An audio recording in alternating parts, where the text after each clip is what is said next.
Do you want to try one? Sure. Okay. Yeah. Today, I think you all read the invitation, and it's about eating healthy during the holidays because it's obviously a really challenging time for all of us to stay healthy. So what I'd like to do is start by talking a little bit about that, and then we'll go through and I'll teach you some tricks for staying healthy and show you the recipes and try to make it a little bit easy to do some stuff at home for yourself. And what I want to ask everyone just before we get started, though, is if you would just share your name really quickly and how you heard about the event tonight, and maybe why you're here or what you're looking forward to learning. I'm Melanie. Hi, Melanie. I just started with the marketing department, so that's how Great. I found out. Awesome. And I'm really excited to get some healthier snacks. Good. Thanks for coming. Yeah. Good. Hello, I'm Daisy. I'm also part of the marketing team at Yoga Smoga. Great. I'm a huge fan of Robin. She has Yay. really nice, just healthy stuff. I really enjoy all of her tutorials and stuff. Thank you. Thanks for coming. Hi, my name is Heidi, and I heard about the event from Robin's newsletter, and I've been wanting to come like for the last 3 times and haven't been able to do it, so my schedule is open. I'm here. What Awesome. better than to find about Yeah. holiday eating? Yeah. And we're going to talk about some sugar stuff, which Yes. I didn't get to talk about on Sunday. So, all right. I'm Loretta, and I came with Jean. She's the one that introduced me to being able to come here, and just learning to eat properly is hard. And I've been doing yoga and I'm trying to get healthier, so this is part of it. Right. Definitely. So, do you want to say anything? My name is Jean, and my friend's been taking yoga, and she's trying to get me interested. So we thought this would be a good opportunity to come and learn the healthy eating things for the holidays. Great. As we sampled deliciousness. Good, good. Thank you. So, yeah, so that is the point, is that we don't, when we're going healthy, we don't want to deprive ourselves, because life is supposed to be enjoyable, and you want to be healthy so that you can enjoy life. But if being healthy means that you have to deprive yourself, then it kind of defeats the purpose of being healthy in general. So whenever we're talking about eating healthier, I'm always going to try to go the route of how can you indulge in a healthy way. And that's kind of the point of tonight, is indulging in a healthy way. And also, because the holidays are coming up, we're all going to be tempted with unhealthy food more so than any other time of year usually. And that's really what I want to help you guys get through.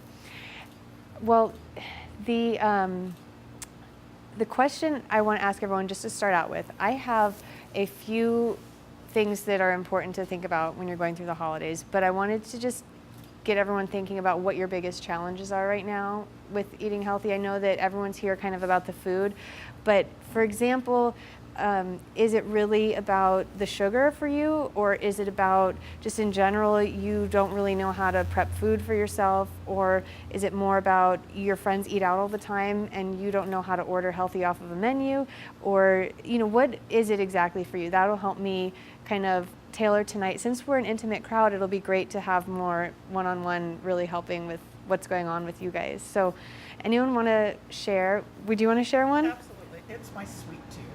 I totally get in trouble with that. Yeah, totally. Me too. I was the kind of kid where I would crumble up Oreos on top of my cereal.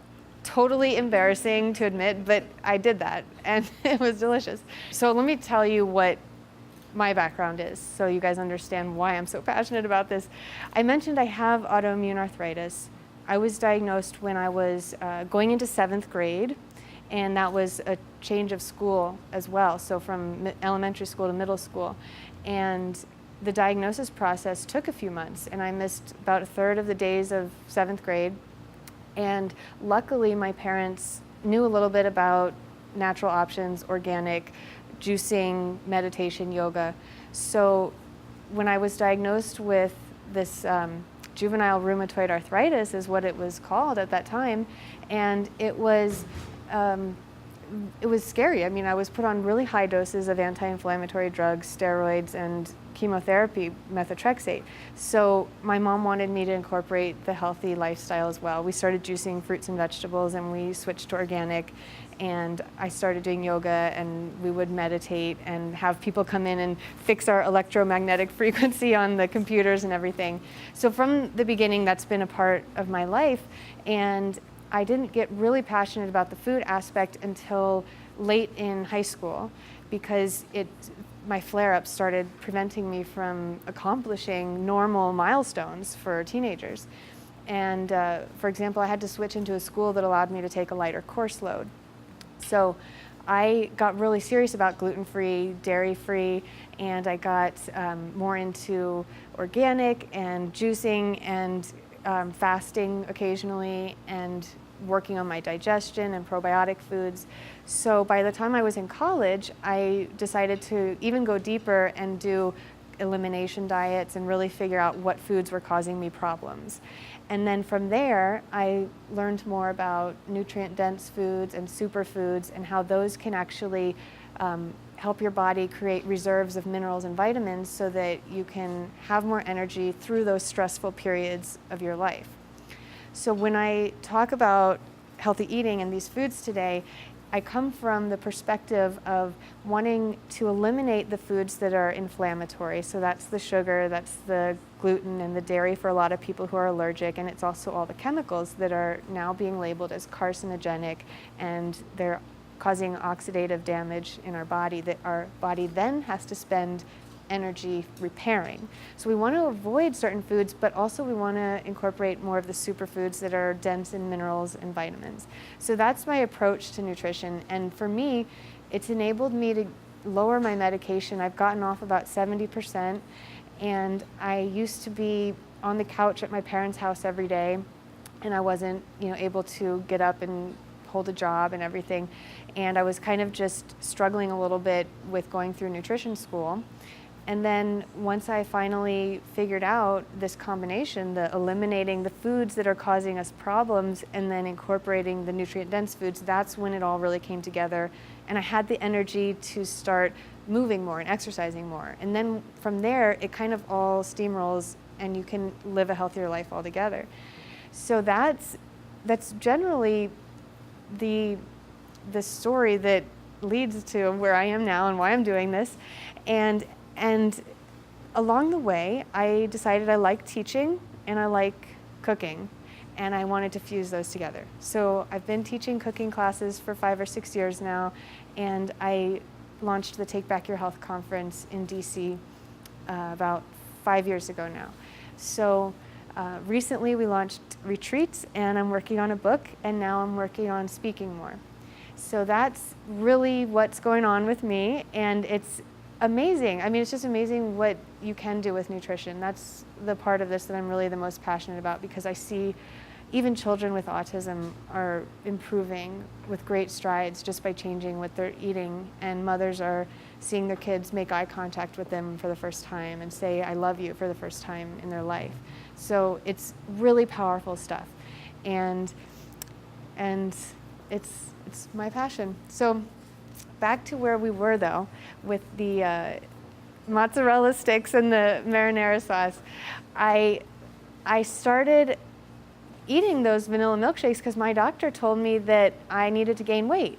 And so I've got a pediatrician there saying, okay, you're a little underweight for your height, so let's have some high-calorie foods. Let's do vanilla milkshakes. You can put an egg yolk in there and some ice cream and some milk, and you'll get your calcium and your cholesterol and your fat and sugar. And so I was in a rush to dance every day, and I thought, great, Arby's is right there. I'll get some vanilla milkshakes, and I'll get the mozzarella sticks, and I'll gain weight, whatever. I'll just do what my doctor says. So that's just, so silly when I look back on it, but that's what I did, and it was delicious. It was really delicious. So it's hard to say goodbye to those foods. And when I started transitioning, I had a really hard time with cravings. And I also had a hard time with the idea of having to prepare more food rather than going to fast food options. So what I try to do is make it really easy for everyone to prepare their own meals in a way that they only have to do it maybe a few minutes every day total. So maybe you'll spend an hour on Sunday preparing a batch of soup and going grocery shopping, and then you can spend 5 minutes here or there throughout the week just throwing everything together. And that's kind of my approach and what I'm trying to teach. But we were talking about some of the challenges that you guys individually are going through and thinking about the holidays. So if you can kind of think, well, what's my challenge and how is this really going to become an issue in the next 3 months? And you were talking about your sugar tooth, your sweet tooth. Cookies, cakes. Yeah. All Christmas goodies. Oh my gosh. holiday goodies, Yeah. So we'll talk about that because that's a big one, the sugar. Who else? Do you have one? I'm with her. Sweet tooth? Yes. Very Okay. bad. Well, how about you? Maybe the time constraint. Because like in the holidays, you want to like do stuff, lots of like gift shopping and stuff, or just work in general. I think it's a big one. So trying to make something that's healthy is usually not an option, just because you feel like, oh, I have to spend time Right. That's exactly. whipping it up. Yeah. Time constraint, sweet tooth, big ones. Do you have any? I eat out a lot, and so trying to eat properly, along with my neighbor's son is autistic, and so I'm trying to get them to eat healthier. But it's hard for a 6-7-year-old kid to not eat chicken McNuggets and macaroni and hot dogs. Exactly. I don't know how I can get them. I know I've got the mother to eat healthier, but I haven't been able to get the son to eat healthier. Right. Yeah, and especially in that situation, a lot of those kids have, they're very particular about what they're eating and the texture and the taste and the temperature and how it is served to them and everything. So it's really difficult. Yeah. Do you? Can I ask you, are you vegan? I'm not. So Do you eat meat then? I do. So I've gone through a few. The question was, am I vegan? And do I eat meat? So I used to be, for a period of time I tried being a vegan.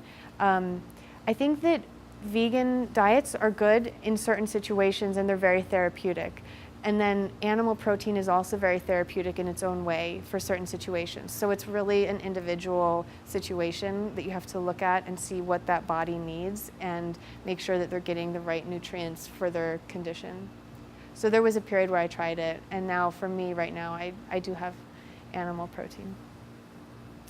So, sweet tooth.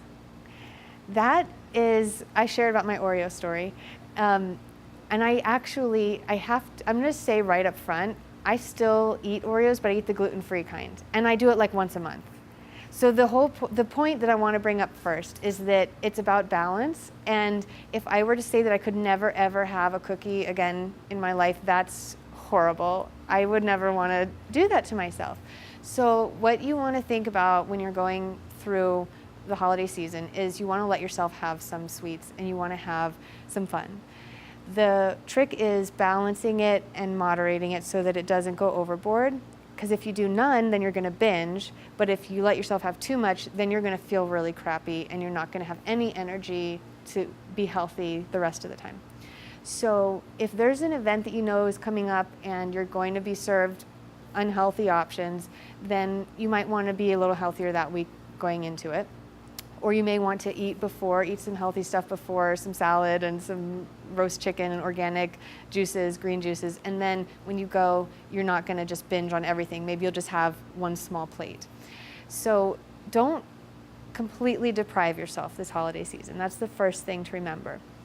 The next thing is that when you do have sweets, if you have the option to make it a healthier version, then try that. So for example, if you're invited to a party and it's a potluck and you're bringing something, maybe you can pick up a pie from Earth Cafe. They have the dairy-free, gluten-free pumpkin pies. Maybe you can get something from the freezer section at Whole Foods. Or maybe you can whip up some of the peanut butter chocolate desserts that I'm going to teach you in a second. And it does take some planning ahead. It does. It maybe takes, an hour of time the day before. But it's worth it maybe because then you can be social and you can be healthy at the same time. So that's the potluck situation. Maybe going out to a restaurant. that's another situation that a lot of people get into that's not as healthy. And I think we're very lucky in Los Angeles because we have so many healthy restaurant options.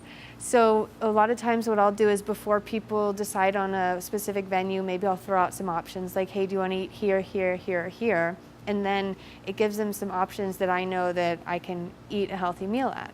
Sushi is always a great place because you can get lots of fruits and vegetables and fish and rice, and that's a good way to go if you're wanting a low an anti-inflammatory diet.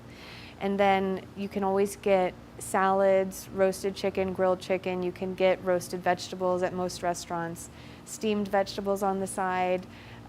There was a period where I was even getting baked white potato and putting olive oil and salt on it. Even though the white potato has a bad reputation, for me, gluten and dairy were a bigger issue. So I'd get steamed broccoli and a baked potato, and that would eliminate all the allergens for me, and I could still feel full afterwards.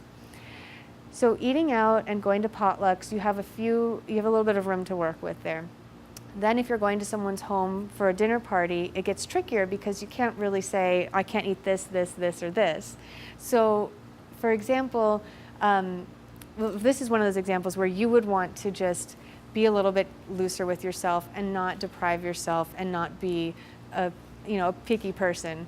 So I would fill up on the healthy part of that meal and then just have a little bit of the unhealthy part. So if they're serving grilled fish and vegetables, fill up on that, and then I would have a few bites of the dessert just so I don't look like I'm, being rude or. So if you have a really serious problem with allergies though, you just let the host know and you can avoid it. Obviously, you don't have to eat anything you don't want to. And the other two tricks to this are when you're eating sugar or anything that isn't so great for you, you want to make sure that you're thinking about probiotic foods and enzymes to help you get through if you have any symptoms from foods. So if I have to eat a high carbohydrate meal, I'll sometimes have some kombucha or probiotics with it, and that helps my system just digest everything. And I'll also take enzymes, so that'll help digest as well. And I wanted to talk about the probiotics because we're talking about time constraints and being busy and having low energy levels as well. So enzymes and probiotics are a really great way to help your body digest that food so you don't get sluggish and you don't get constipated. That's something that comes along with all the holiday food. So kombucha is just a fermented black tea, and it has good bacteria and good yeasts in it that help our body digest food, and they also produce minerals and organic acids as a byproduct of their life process. So you're drinking this fermented tea that has great organic acids in it that help with the pH level of your gut, and you've also got some probiotics in there that help you digest food, and they produce minerals and vitamin K, which is actually a vitamin that we don't get from our food a lot. So that is a really important drink. Kombucha, and then you've got, what else do you have? Hi. You've got kefir, coconut kefir, or kefir is another one, and then you can take a probiotic pill, and you can also do the raw sauerkraut or the raw kimchi, and you want to have those a little bit every day, and it'll keep you regular throughout the holiday season. And then the enzymes, which I mentioned, are another way just to help your body break down. If I accidentally get gluten or dairy, then I'll have some enzymes, and that'll help my stomach just process everything and get it out of my system quickly so that it's not sitting in there creating fatigue and headaches and brain fog. Yeah? When you say enzymes, what exactly are? So, yeah, good question. Enzymes are just something your body produces naturally to help digest the food. So they break down proteins, carbohydrates, and fats. And your pancreas usually secretes them when you start chewing your food. Your whole digestive tract will start revving up, and your pancreas will secrete some into your small intestines, and it'll be there ready when your food comes through. It'll break down those carbohydrates and those proteins. So it will allow your body to assimilate all the micronutrients when that happens. Sometimes we put so much stress on our body though, and so much stress on our digestion to digest all that food, and we eat too much sometimes, and our body doesn't have the proper enzyme content to actually break it down. So it'll have a hard time digesting everything, and you can take a supplemental enzyme to help with that. So that's basically the sweet tooth portion. I want to talk about some alternative sweeteners because that's what we're doing up here today. And because we live in a time when there's so many options for us in terms of sweets, it's really easy now to switch over and do something like honey or maple syrup or dates or stevia, because those sweeteners, they actually have vitamins and minerals with it instead of just white sugar, which is just plain carbohydrate and sugar. So you're actually using your own body's mineral stores to digest instead of having something that is full of nutrients like the honey or the maple syrup. It has minerals, it has vitamins in it, so you're actually getting some nutrition from those sweeteners as opposed to the white sugar, which is just white sugar. That's all it is. They've bleached it, they've taken out the minerals, and that turns into molasses, and then you're left with white sugar. So molasses even is a more nutritious sweetener than white sugar. So I'm going to show you this now. We're going to talk a little bit more about sweets and treats. And I think you all tasted some of this. I don't think that, Aman, do you want to taste some of this? Okay, so this is Healthy Holiday Treats, and we've got a cranberry orange cocktail. It just has cranberry juice, orange juice, sparkling water, and a little bit of vodka. So feel free to help yourself.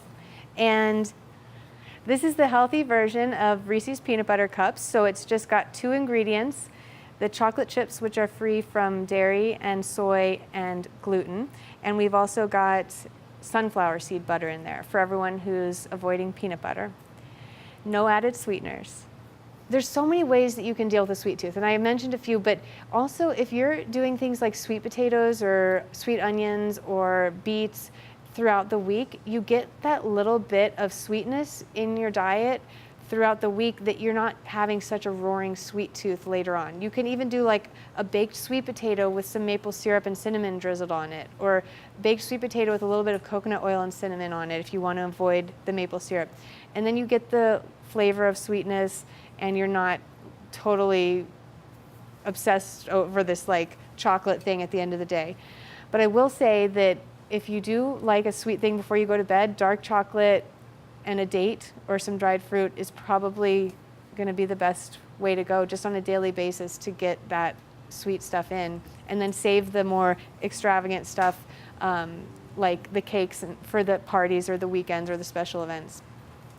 So this is kind of an interesting recipe, and I know that a lot of you guys aren't necessarily going to spend time creating this on your own. So there's a few ways. I created this Reese's Peanut Butter Cup replica, but you can literally just do like a mold, any type of mold you get from any store, and just do like chocolate like lollipops or whatever. If you get the Halloween mold, if you want to do something fun for the holidays, you can get a Christmas mold or Thanksgiving mold, and you can just melt the chocolate, which I'm going to show you in just a minute, and then you can put it into the mold and add some of the sunflower butter, and it'll be a fun way to give something to the kids or for yourself, or take it to work or take it to a party.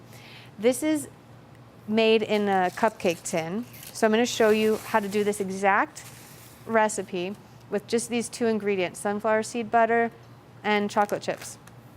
And you need a pot with about 1 inch of water in it, and then you need a glass mixing bowl to go on top. And you put that on the stove and you heat up the water, and meanwhile just get out your cupcake tin, and you want to put little cupcake papers into each section. And then you have your 2 ingredients ready. And you need 2 spoons, but other than that, it's all really, really simple. All you do is put the chocolate in here and get it heated up over the hot water. So, and it starts smelling delicious.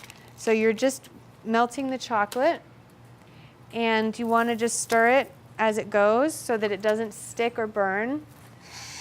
And then you've got your mold here. And I actually already put together a few of these that have the chocolate. So once this melts, you just put about 1.5 teaspoons or 2 teaspoons into each mold, and then you spread it around and you let it freeze in the freezer. So once you've got the chocolate in all of them, it just freezes up, and then you put the sunflower seed butter in it. So I'm getting ahead of myself. I want to show you this chocolate chip stuff melting. I'm going to actually invite everyone just to look at this if you want, because I know we're filming, but we can cut this part out. This is fun to see. So if you guys want to come up and just look at what it's like, because this is the kind of technical aspect of this recipe that's actually some people get a little bit nervous about. It's really easy. You're just steaming water like you're warming up water for tea, and it's just an inch of water there, and you put this in here, and it starts melting. It happens pretty quick, and you're just going to stir it as it melts. And you can make heart-shaped things for Valentine's Day. I do that all the time. And I'm like a little Martha Stewart. I know a lot of you guys just want to eat the chocolate chips, so that's fine too. So this is melting, and it's going to be ready in just a few seconds. So it's actually semi-sweet. The only ingredients in it are the cocoa butter and the cocoa liqueur, and then there is some little tiny bit of cane sugar in here. So you don't need any extra sweetener for this recipe because this has really small amounts of cane sugar, and then you don't want anything extra. So with Reese's peanut butter cups, actually what they do is, if you look at the ingredients, it's quite disturbing. They have peanut butter, and then they have confectioner's sugar, high fructose corn syrup, sea salt, like milk powder, skim milk powder, all that stuff. And it's like, why do you need all that? And then they have the BHT and all the preservatives and then extra flavoring, and it says natural flavorings, but the USDA passed legislation a few years ago that natural flavorings even includes things like MSG. So it's basically, they did a spin on it. So natural flavorings actually means any chemical that makes something taste like a natural food or taste like the natural ingredient that it's supposed to taste like. So it's not, natural flavorings is not natural, it's not organic, it's inclusive of MSG, so if you get the headaches from that, be careful. So this is just something you watch as it heats up. Don't let it boil too much. You can turn the heat down or off, and it's almost done. And just keep stirring. And once it gets to that point, you don't even need it on the heat anymore. It's just a matter of mixing it all up, and the heat distributes, and then it's ready to go.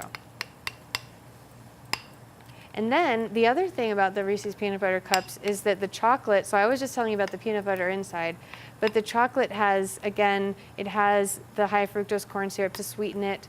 It has the milk powder in it, so anyone has problems with dairy, and it's not organic dairy in there either. It's the conventional dairy, which has the hormones and the pesticides from the food that they're eating. And then the other big issue that is on everyone's mind now is the genetically modified foods.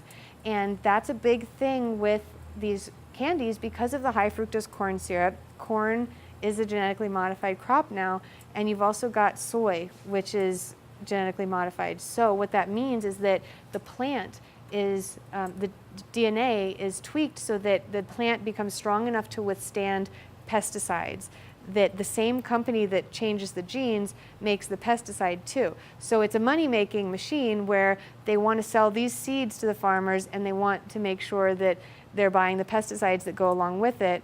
And if they're spraying these pesticides, they have to buy those seeds that can withstand the pesticide. So it's kind of a vicious circle. So it means, in essence, what is important about this to you guys is that when you're eating genetically modified foods, you're getting foods that are sprayed very heavily with a chemical that's now been classified as a carcinogen. So you don't want to be eating GMOs because they're more highly sprayed than any other crop because they're built to withstand that pesticide. What that does too is it kills all the gut flora in your digestive system, because that's what pesticides do. They kill pests, bacteria, and everything. So that's just a little bit about the stuff that's going on with the chocolate. It's got the soy lecithin and the high fructose corn syrup. So that's another reason why I really like this recipe, because it's got the chocolate that's soy-free. All right, so this is what I was saying, just like a teaspoon and a half in each one. And then you just spread it out on the bottom. And then once you get all of them full, you just stick it in the freezer and it hardens. And then when you bring it back out, you then go to the sunflower seed butter and you put Same thing. This time it's just about 3/4 to 1 teaspoon. You put it in, and it does get a little messy. And then you spread it around so you have a flat layer of it in there, and then we're going to just cover it with the top layer of chocolate. So earlier I mentioned the superfoods. So I want to bring it back to that real quick, because this is about eating as much nutrition as you can. And I sometimes sneak in superfoods or nutrient-dense foods into my recipes just so that I can get more nutrition, more bang for my buck, if you will. When I'm eating, I want to be eating the most nutrient-dense foods that I can. And so something fun to do, if you're into this, is to sprinkle something like bee pollen in there. It kind of just makes it fun. And bee pollen is a really great one that I recommend starting with if you're having chronic fatigue, because it's really high in B vitamins, and it also has enzymes that digest carbohydrates in there. So when you're eating this, it helps your body digest the carbohydrates in your meal. And it also has trace minerals, and it's also a complete protein. And it has free-form amino acids, so your body doesn't have to do work to break apart those amino acids in the protein. So this is really a great nutritional supplement. It's also sweet. It's slightly sweet, it's a little bit crunchy and nutty. So if I had to describe it, in flavor, that's what I would say. And if you can see there, it's like little pellets.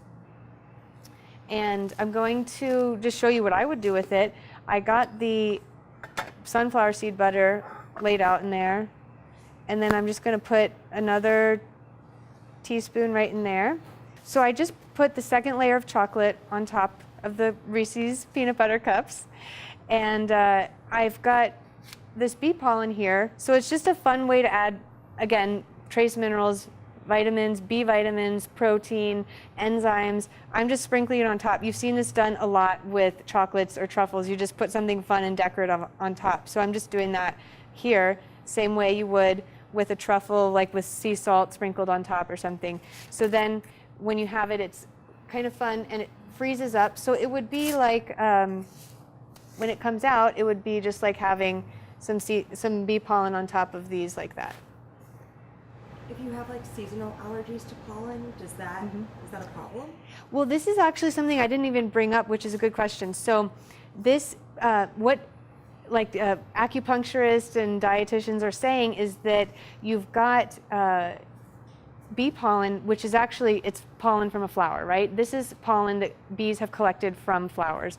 And it's really highly concentrated in nutrients, like I said, but also people who have seasonal allergies to pollen actually build up, when they consume this pollen that's local, so you'd have to find an apiary near you where the bees collect pollen from your locale, then you would consume this maybe a teaspoon a day, and your body would build up a tolerance to the pollen. That's what it would do. Your immune system would start to get accustomed to it, and it would say, okay, this is a natural thing in my environment. So instead of having such a severe reaction when the seasons change. So this is a fun thing to make with kids or on your own if you're crafty, and if you're going to a party or you want to just have a present for someone or a gift for yourself, it's a fun thing to make. And I wanted to again say you can get any sort of mold, you can do it any holiday, or you can simply take a spoonful of sunflower seed butter and dip it in chocolate chips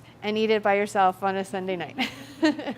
So that's what I do sometimes, and it's a really healthy, nutrient-dense, safe option for people who have food allergies and who have chronic fatigue or illness, or in general want to be healthier. So the bee pollen is an additional supplement you can use, don't have to, and it's just sunflower seed butter, Trader Joe's, Whole Foods, health food stores, they've all got it. And then this brand of chocolate chips, which is called Enjoy Life, and they make a whole line of products that is allergen friendly.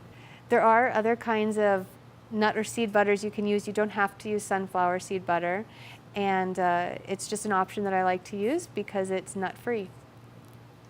Okay, so anyone want some more? Delicious. No one's gonna be brave. Yeah. Well, at the end, everyone will be running up here. They just don't want to do it in front of the camera. Yeah, some more of this. So, okay, So another thing that I ran into as I was getting healthier, I mentioned this started way back in high school. So I was right before the whole rush to like drink and get drunk and experiment with all that in college. And I wanted to be a part of that. I didn't want to have to be this, different kid or teenager that couldn't really participate in the social scene. And I went to Virginia Tech, I joined a sorority, and I drank too much. And I know that, looking back on it, it is what it is. But I want to, be healthier and make healthier choices for myself now. So alcohol is something that in history, it's an ancient food, it's medicinal, and it doesn't have to be unhealthy. So, for example, we have things like unfermented, unfiltered wine, which is really high in antioxidants. If you've got organic grapes, it's a really medicinal food with the probiotics and the antioxidants. So wine in history was not an unhealthy food, especially when you just have a glass. So that's why you see all these studies coming out, oh, maybe it's actually contributing to our health. It is, but you've got to be careful about organic grapes, and even if you can get unpasteurized, it's full of that probiotic stuff. There are wineries now, La Rocca Vineyard in Northern California, they have great wine, it's full of probiotics. And even if you can't get that, just organic wine. I'm going to show you a vodka cocktail.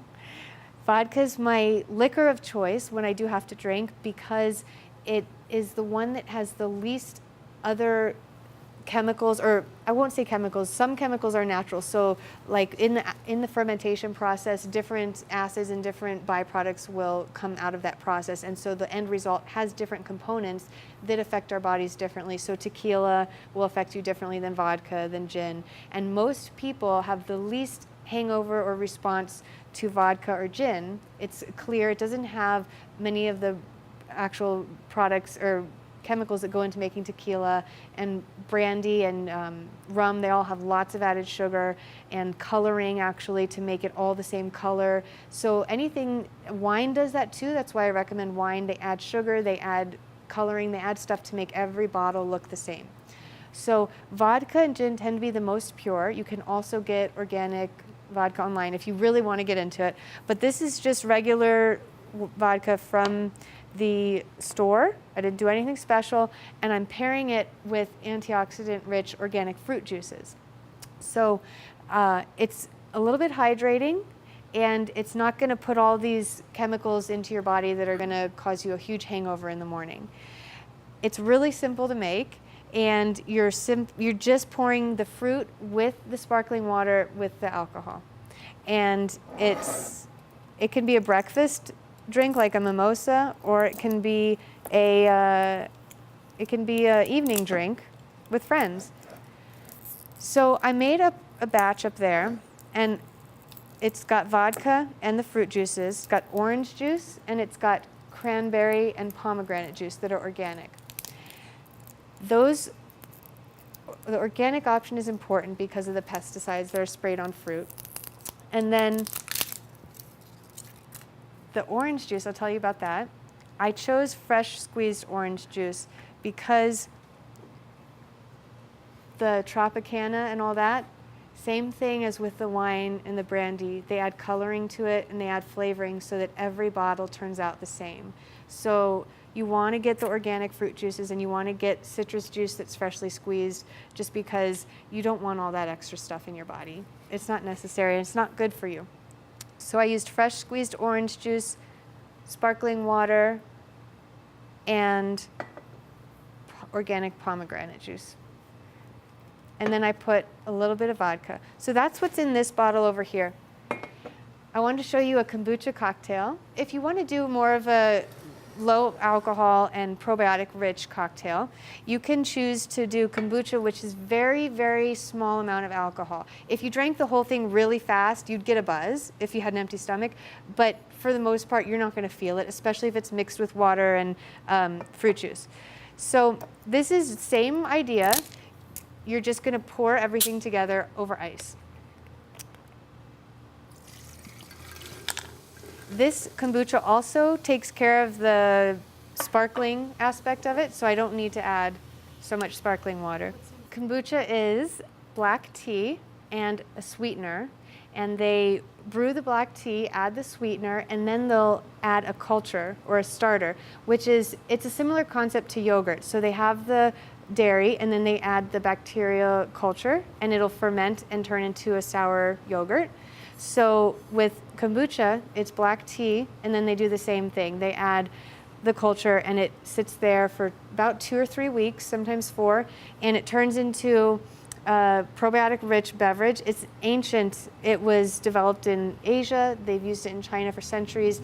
It's very healing to the gut. It's full of not only the probiotics, but again, the bacteria as part of their life process, they develop or they excrete vitamin K, minerals, organic acids, and that all helps us rebalance the pH of our gut. And then the fact that it's a raw food and it's got the bacteria in there, it helps us digest our food as well. So it's working with us symbiotically to help us extract nutrients from our food. So this is a way to improve gut health, improve your digestion and your elimination, and it's also full of trace minerals and it's got vitamins in here, so it's just all around a really great thing to do. So while you're drinking, you're getting healthier. So you said it has a sparkling aspect of it, so it has bubblies in it. Yeah. Rather than adding sparkling waters. Yeah, it does. So as you'll notice, like with beer, it's like beer. As it ferments, it gets that, same thing with like champagne. It'll get sparkling. So you just add the kombucha in there over the ice, and then you can put in the pomegranate juice, and then a little bit of orange juice if you want. All of this is naturally very sweet, so I'm not going to add any sweetener at all. If you have a really terrible sweet tooth, you can do stevia, honey, whatever you want. And then you've got a great red, pink drink. It's good for the holidays. It's festive. And I would put, maybe some slices of orange juice if you're serving this, or slices of oranges if you're serving this for a crowd. And yeah, that's the kombucha cocktail. That's a non-alcoholic version of the other one. Exactly. And you can actually, like I will say, just so that you guys know, you can buy kombucha that has a higher alcohol content if you do want that. This has low alcohol content. It's labeled with at the store with higher alcohol content. So if you want to get fun with your kombucha, Could you add vodka to that? you could also add vodka to this.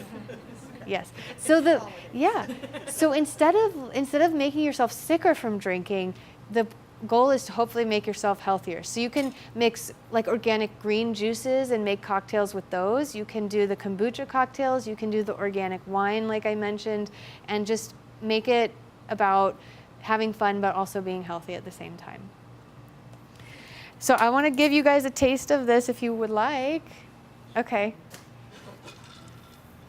Anyone want to come up and grab the first one?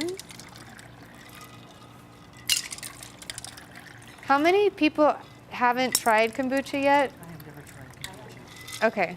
I hope that you like it. Thank you very much.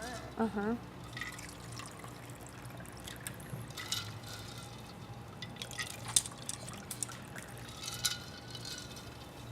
Oh, thank you.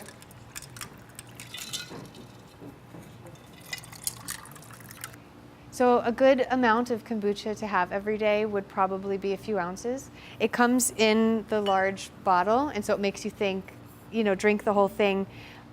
This serving size is 2 in here, so half of that a day if you want, or less. But yeah, Will the bubblies go down though if you open it up? it will if you leave it open. But if you put the cap back on, it should be fine for a day or 2. Yeah, so it won't lose its what's the word?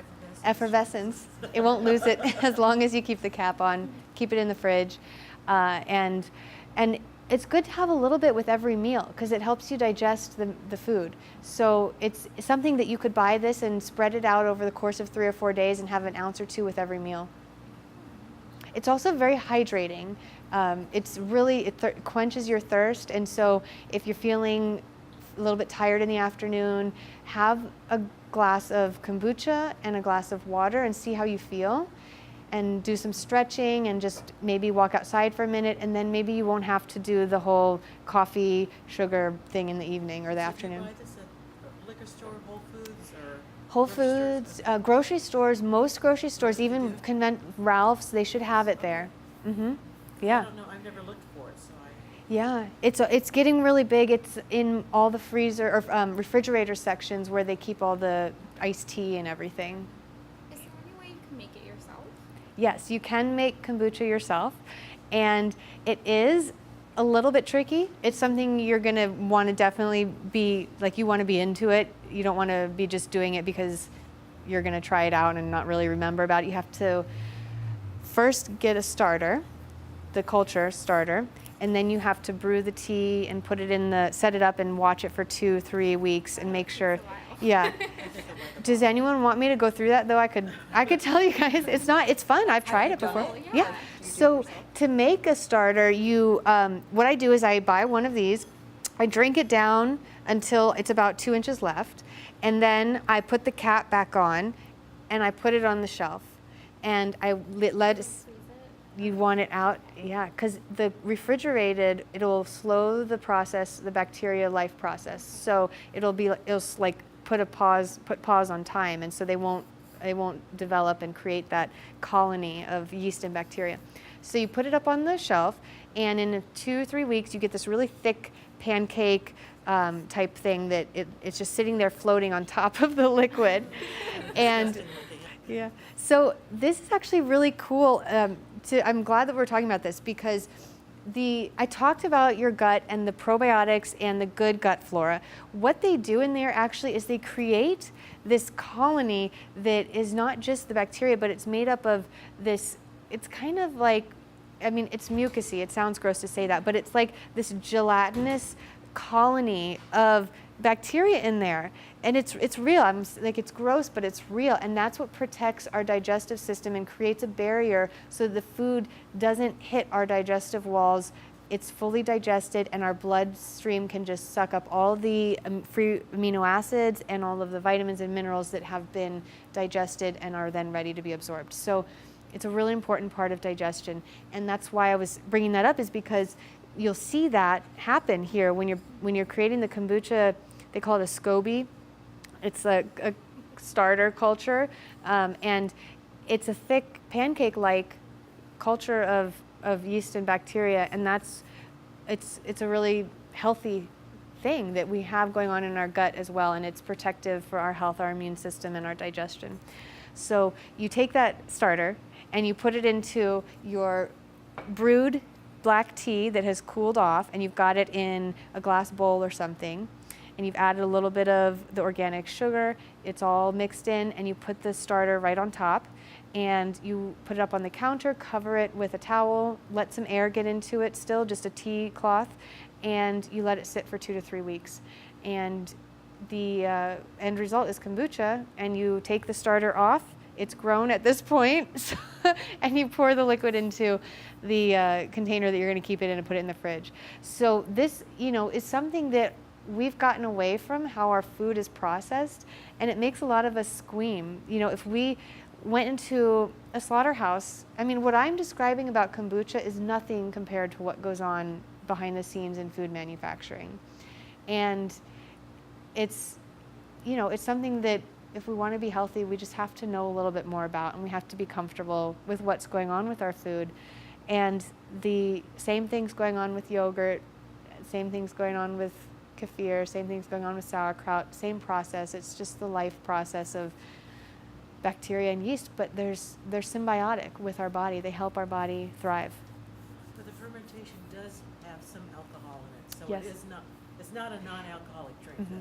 Yeah, so it's a really, because it's only fermented for 2 to 3 weeks, it's a really light amount of alcohol.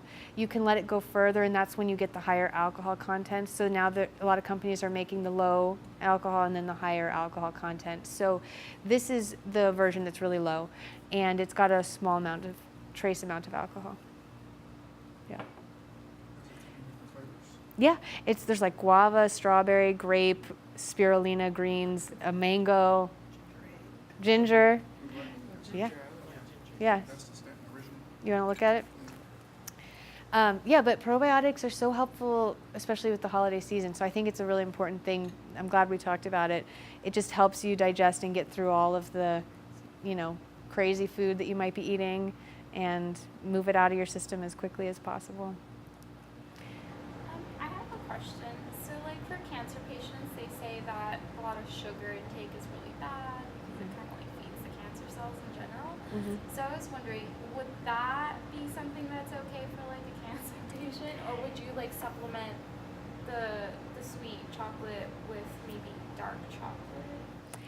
That's a good question. So when you're dealing with disease that is exacerbated by sugar, like cancer, you want to really be careful about added sugars. So things like whole fruits and vegetables that have the carbohydrates that break down into sugar, that's okay. That's really good because it's a whole food and it's got the minerals, the vitamins.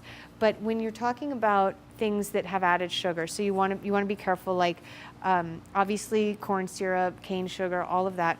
This honey, even if it's healthy, you want to be careful with that. This does have a little bit of added sugar, but you can find it without. So this particular one has a little bit of added sugar, but you can find it without, like I said, and you can also get unsweetened almond butter, any sort of nut or seed butter. And then the chocolate has a little bit of added cane sugar, but you can find chocolate that is sweetened with stevia that doesn't raise your blood sugar. And you can also find chocolate that's unsweetened as well, like just dark unsweetened baking chocolate, and you could add your own stevia or just have a dark unsweetened chocolate. So especially for cancer patients, it's so hard to, they're already dealing with so much going on that to then ask them not to have any enjoyment of food, it's actually a perfect thing for them to eat because it's, it makes us happy to eat chocolate. Yeah. So I would say definitely have some of this. Yeah. All right. So what else? Any other questions? For the bee pollen, can you eat it plain like that? Can you just like, they Munch look on like it? pop rocks. Yeah. So can you eat them plain like that? Yeah. What The would bee. they taste like? Well, I'm going to let you guys taste it then. Okay, yeah. So can you eat the bee pollen plain? Yes, you can eat it however you want, and you can snack on it out of the palm of your hand. You can put it on salads, you can put it in smoothies, you can sprinkle it on top of smoothies, you can put it on the chocolates like I showed you. So does anyone, just hold out your hand if you want to try a little bit. And I'll try not to give too much in case Just you're a little. wary of it. No, waste it. That's fine. Okay. Thank you. You guys want to share? Yeah, I gave you a lot. Thank you. I was just gonna ask you like a price breakdown on everything. Yeah. So what do you guys think? I can see that. It's, on yogurt, yeah, which makes on sense. yogurt, yeah. Yeah, I can see that here. But eating it just snacking is probably, I think I it should like be on it. something. Can I try some? Yeah, definitely. Does Sam want to try? Sam, try some bee pollen. Do you want a little bit more to take It there? actually came from a flower. I just like take it all at once, but They're eating like a little bit at a time. You can just throw it back. So the question was, how about the price breakdown of all this and the cost of eating healthier? And I will say that when you do switch to organic, obviously there's going to be a slight increase of pricing just because organics cost more.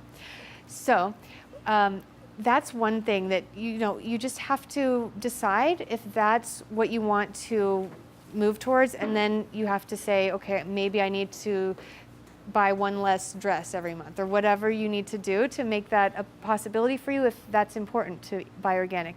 There are ways to get around the price of everything. You can shop at, you can choose which produce you decide to get organic. There's a list online if you Google the Dirty Dozen. Those are the ones that are the most highly sprayed produce, and you just, Like cauliflower.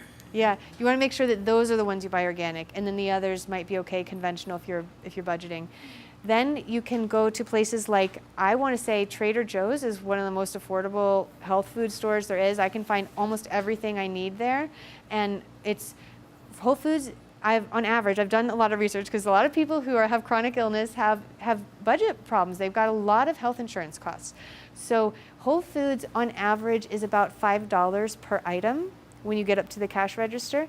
And at Trader Joe's, the average is about $3 per item. When you're, Gone to Sprouts? I have not done a comparison with Sprouts. Sprouts is like a poor man's. Okay. Whole Foods. Okay. They So it's don't have the probably, variety. But what they have is usually lower priced. yeah. And their produce is like very Good. affordable. Okay. It's very fresh and very, Yeah, yeah. So Sprouts is probably comparable to Trader Joe's, maybe a little less or something. I haven't been, but yeah. So just do some research if you need to, and figure out what where's going to be the cheapest option for you and what you're buying. And then the other thing is, excuse me, when I am purchasing, I just remember I think this is about 11 or 12, maybe $15, but this has, the serving size is 1 teaspoon, and there's 56 servings in here, so it comes down to like, what is that, like a cup, like 20, 30 cents, I don't know, I'm not good at math on the spot, but it's less than $1 per serving, and then you've got frozen fruit and avocado. You blend it all up with this, and it's a couple dollars for a smoothie. So that's my breakfast. It's frozen fruit, a frozen banana with a handful of greens and half of an avocado and some bee pollen, and that's a couple dollars. So that's not, and I eat like 16 to 24 ounces of that, or more, because I want it to, it's so low in calorie and high in water that I just, you need a lot to fill you up, but it's a really affordable option for breakfast.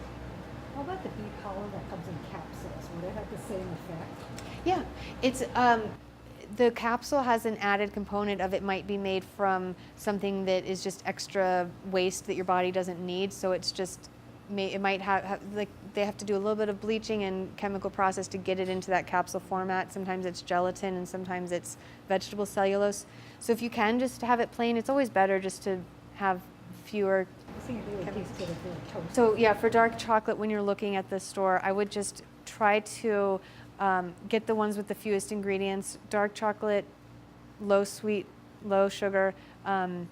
If you can get without the soy, the Enjoy Life brand that I mentioned at Fresh and Easy and Sprouts and Whole Foods. I'm curious how you guys are going to feel tonight with these two, because we combined the sugar and the alcohol. Is anyone starting to get a headache or feel bad or anything? No? Good. Okay. Good. So, well, I want to go ahead and wrap up and let everyone get home. Have some more chocolate. Have some more drinks.